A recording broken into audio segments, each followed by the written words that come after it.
Muy bien, seguimos en Monitor Económico aquí en 5 días. Hoy queremos poner el foco de atención en nuestro diálogo con agentes respecto a la situación del Instituto de Previsión Social, que ha tomado decisiones importantes en las últimas semanas respecto a la cuestión de la prestación de la pensión para las personas que están jubiladas. Se hicieron algunos ajustes y bueno, queremos analizar un poco a ver el impacto que eso tiene en materia social, en materia económica, financiera para el instituto. Ya está con nosotros el gerente de prestaciones económicas del IPS, el señor Pedro Ale, a quien saludamos y le damos gracias por visitarnos hoy en Monitor Económico. ¿Cómo le va, don Pedro? Muy buenos días. Muy buenos días y muchas gracias por el espacio para hablar de un tema tan importante. Es un tema importante que cayó bien, obviamente, a la gente que estaba recibiendo montos muy pequeños, montos muy reducidos, aquellas personas que estaban siendo jubiladas del IPS, y que se tomó la decisión de hacer un ajuste. Creo que es hasta el 75%, si usted me corrige, del valor del salario mínimo. ¿Es así, don Pedro? Efectivamente, hoy el haber mínimo jubilatorio para los jubilados por vejez y por invalidez definitiva, porque hay otros tipos de beneficios también, es del 75% de un salario mínimo legal. Estamos hablando de 1.600.000 y algo mil de guaraní, 1.600.000 redondeemos. Es decir, si uno se jubila y de acuerdo a la fórmula preestablecida en el decreto ley de 1950, te jubilas con 1.200.000 guaraníes, el instituto te paga un complemento de 400.000 guaraníes para llegar a 1.600.000. Esa es la mecánica en general para todos aquellos que se jubilen por menos de ese valor. Ahora, esto trajo este, polémica de alguna manera porque hubieron voces, algunos analistas económicos, incluso la propia ministra, cuestionó la decisión que tomó el IPS y habló sobre la cuestión si había un estudio actuarial para hacer estos ajustes. Ustedes, a la hora de tomar la decisión, hicieron ese análisis desde el punto de vista del impacto financiero, don Pedro. Por supuesto, se hizo el análisis, se tomó la decisión a nivel de Consejo de Administración, por supuesto, en base a los estudios financieros actuariales. Ahora bien, antes de ir a esa parte del análisis, yo quiero enfatizar un poco el aspecto social. El Instituto de Previsión Social es efectivamente y predominantemente una entidad social, con un fuerte componente financiero que soporta lo social, eso es indudable. Ahora bien, en este momento histórico del país, y más aún en este momento de crisis por la pandemia y de desaceleramiento económico laboral en general, nosotros observamos una cantidad de aproximadamente 12.000 adultos mayores jubilados de IPS, de los 61.000, 12.000 que estaban con haberes jubilatorios, por decirte así, insuficientes, por aquello que te mencioné. Había escuchado montos incluso de 60.000 guaraníes. Claro, la mecánica de cálculo de los haberes jubilatorios establecida en 1950 toma el promedio de tus últimos 36 salarios, los promedia aritméticamente y te paga entre el 60 y el 100%. En algunos casos, muchos trabajadores dejaron de cotizar hace N tiempo, 10 años, 12 años, 15 años, y esperaron a tener la edad. En ese periodo de tiempo, ese salario quedó muy depreciado, se desvalorizó con el tiempo, y cuando vos le sacás el promedio le salen 9.000, 20.000, 30.000 guaraníes, lo cual es indignante. Totalmente. Y yo te diría que es hasta indignante en menor medida, pero también indignante para nosotros que un jubilado en la tercera edad del IPS, la institución económica financiera más poderosa del país, se retire en la tercera edad con un haber jubilatorio inferior al mínimo vital. Por algo la ley habla del mínimo vital, que es lo que te permite estar por encima de la pobreza. Pero ¿y cómo haces ahí, don Pedro, porque si no aportó durante esos años que usted bien menciona, ¿verdad? Y solamente se esperó a llegar a la edad, esos años de no aporte, ¿cómo se compensa financieramente? Porque Bueno, ese fue justamente el cuestionamiento que hubo. bueno, no es que no aportó, es decir, no aportó en esos años, pero no porque haya estado en evasión, sino porque hace 10 años, por ejemplo, ya reunió el requisito antigüedad. Ajá. Entonces ya no necesitaba aportar, por decirlo así, sino esperar la edad, que es lo que hizo. Esa es también no está bien, es también una distorsión que surge del propio diseño de la Carta Orgánica del IPS, donde para jubilarte por vejez te combina edad y antigüedad, donde tienen que converger, interceptarse ambos requisitos en algún punto de tu vida, lo cual hoy genera muchas inequidades y muchas asimetrías. Hay personas que les ocurre eso, tienen que esperar a tener la edad y ya tienen 30 o más años de aporte porque empezaron a trabajar jóvenes. Y hay otros que empezaron a trabajar tarde, a los 40, 40 y tantos años, y deben trabajar hasta los 70 y tantos años para reunir 25 años. Entonces son inequidades que no se compadecen con el sentido social del instituto. El instituto debe proteger a la tercera edad. El ser humano en su tercera edad, el adulto mayor, ese es nuestro producto. Ahora bien, con ese modelo de intercepción de edad y antigüedad está absolutamente desfasado.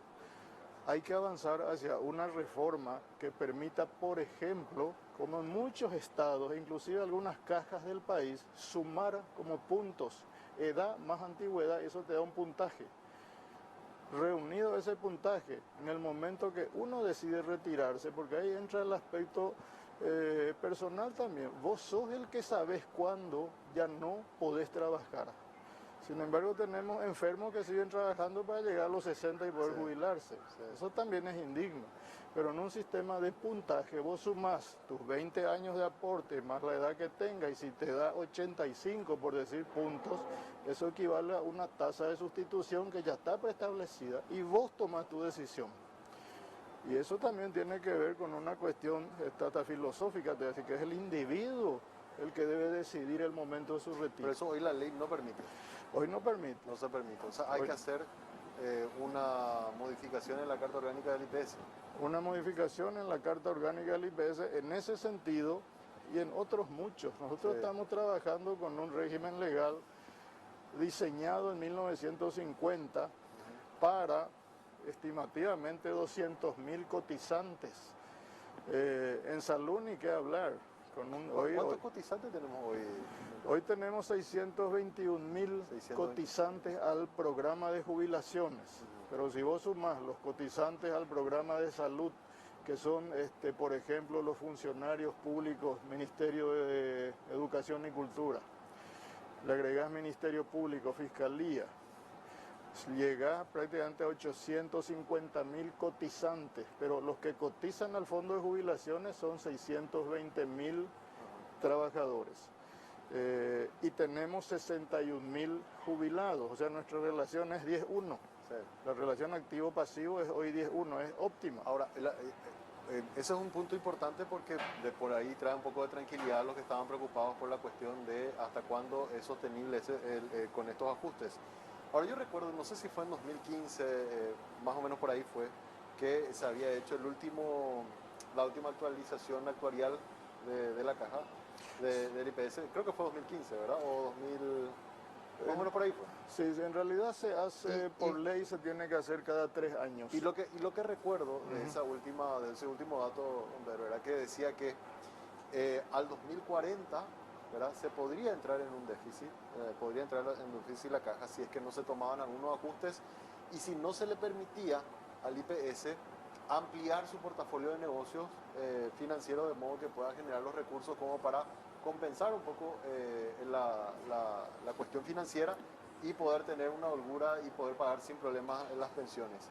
Con esta decisión que ustedes tomaron, esa situación se mantiene, se empeora. ¿Ustedes analizaron también ese análisis hicieron a la hora de tomar esta decisión, don Pedro? Claro, desde el punto de vista costo, porque este aumento del 50% al 75% implica 12.000 personas que van a tener un incremento hasta llegar a 1.600.000. Por supuesto eso es costo, representa más o menos 12.000 millones guaraníes por mes más que hay que erogar. sobre los 240.000 millones mensual que paga O IPS. sea, estamos hablando de un ajuste de casi $1.800.000. Por Exactamente, ahí. sobre 33 millones de dólares que hoy pagamos, un 12.000 millones sería dividido 6.500, varía por el cálculo en el Sí, tipo pero de casi cambio. $2 millones. 2 millones de dólares, ese es el incremento mensual. Sí. Ahora bien, en un sistema de pensiones, eso se evaluó.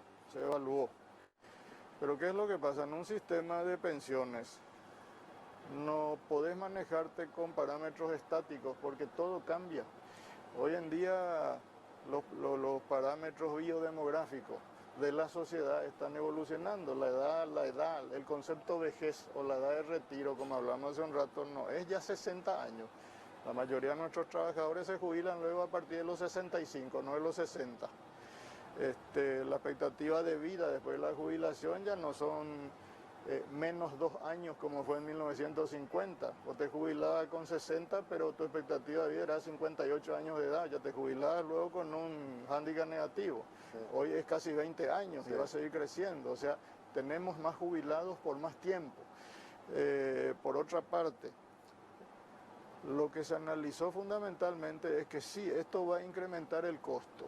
Pero nosotros en IPS, si tenemos 621.000 cotizantes al fondo de jubilaciones, de una población cotizante obligada de más o menos 2,5 millones de trabajadores, dependientes, independientes, patrones, domésticos, que deberían estar cotizando que no están. al fondo y que no están, lo cual implica una evasión del 70%, o sea, de 10 trabajadores, 3 nomás están. 7 no están en la informalidad, digamos. Nosotros vemos ese segmento de evasión o de marginación, de marginalidad, como un enorme potencial de crecimiento del seguro social. Si hoy logramos tener 621.000 y tenemos un ingreso que permite solventar con suficiencia el egreso mensual para jubilaciones, imagínate lo que podríamos hacer si es que duplicamos o aumentamos 10, 20, 30, 50% la cantidad de cotizantes, que es un imperativo constitucional y legal, y no lo estamos En el haciendo. análisis que ustedes hicieron entonces es formalicemos más la economía, porque evidentemente hay ese 30-40% que está ocupado que no está aportando al IPS, y eso va a venir a compensar un poco estos ajustes que estamos haciendo nosotros para darle una mejor calidad de vida a los pensionados. Exactamente, ¿no? El análisis de fondo, más que financiero, o también financiero es ese. Yo no puedo tener en la indignidad a mi adulto mayor, porque la indignidad es que vengan estos muchachos jubilados y te digan, doctor, no tengo para pagar la luz, no tengo para pagar el alquiler, y es tu jubilado.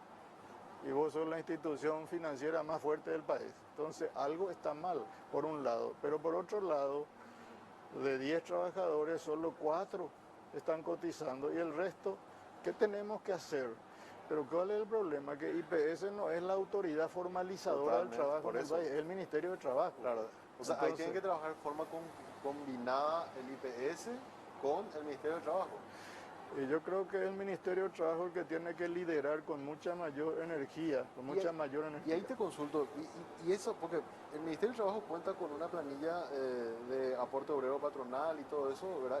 Y también están los registros ante el RUC, o sea, no hay una forma de cruzar todos los datos, lo que viene de Hacienda, lo que está en el Ministerio de Trabajo y lo que efectivamente se termina por aportar en el IPS, para ver si todo eso congenia, ¿verdad? Y si la cantidad de empresas que están operativas y que están facturando es la cantidad de empresas que están aportando al IPS, de modo que de esa manera podamos exigir un poco a aquellas que ponerle que están de alguna forma, porque eso también es un dato que se da en estadísticas y censo. Hay muchas empresas que están operando formalmente, pero que no le tienen a sus empleados en el IPS. Mira, desde el punto de vista de la OIT, de la Organización Internacional del Trabajo, la formalización implica tener seguridad social. Sí. Ok. Deja ese concepto ahí, vamos a los números. En el país tenemos aproximadamente, porque hasta ahora no puedo obtener ese dato cierto en ningún lado, 700.000 unidades económicas llamadas empresas. Sí. Hay un patrón, hay un trabajador, sector formal. Dejemos de lado todo aquel sector económico de los que hoy ya trabajan en forma individual, Uber, plataforma electrónica, home office, que es todo un modo de trabajo emergente que ni se cuantificó todavía. Pero vamos a las 700.000 unidades económicas, 700.000 empleadores. ¿Cuántos empleadores tienen inscrito IPS? 63.000. Lo cual te indica claramente que la evasión es patronal, no es evasión obrera. La evasión obrera es consecuencia de la informalidad patronal. Si tenés casi 9% nomás de los patrones que deberían estar, los tenés inscritos en el IPS, y a eso agregarle que ese 9% que los tenés inscritos en IPS, 63.000, otra vez no inscriben a toda la nómina. Si tienen 100 trabajadores, inscriben a 20, total la ley ya cumplí con Pero ahí eso. no hay una forma en que el Estado mismo diga, mira, a ese patrón, vamos a poner ese ejemplo, esos 700.000, mira, vos no podés seguir teniendo crédito, vos cuando venís a pagar tu impuesto, acá yo veo que vos no estás pagando el IPS, o sea, ir cerrando el cerco de modo que, porque por voluntad propia no lo van a hacer, no. hasta donde, por la evidencia que vemos de los años, mismo. Entonces, ir de alguna manera al Estado cerrando las puertas como para que esa persona que aparenta ser legal en realidad termine por formalizarse al poner a sus empleados en el Seguro Social. Totalmente de acuerdo, y ato con tu pregunta inicial, un sistema de conectividad de datos que permita que ese patrón o ese individuo que tiene un kiosquito allá en Curuguatí o en donde sea, que es un empleador que tiene 4 o 5 cocineros, lo que sea catastrado automáticamente y pase a formar parte de una base de datos unificada, no esté solo formalizado ante la municipalidad de Curuguatí, donde le van a dar la patente. Por eso. No esté solo formalizado ante el Ministerio de Trabajo, es lo mejor donde se inscribió, o ante el Ministerio de Industria, que esté formalizado ante una base de datos general donde participe IPS, Ministerio de Trabajo, ¿Y esa base Hacienda. de datos quién tiene que construir?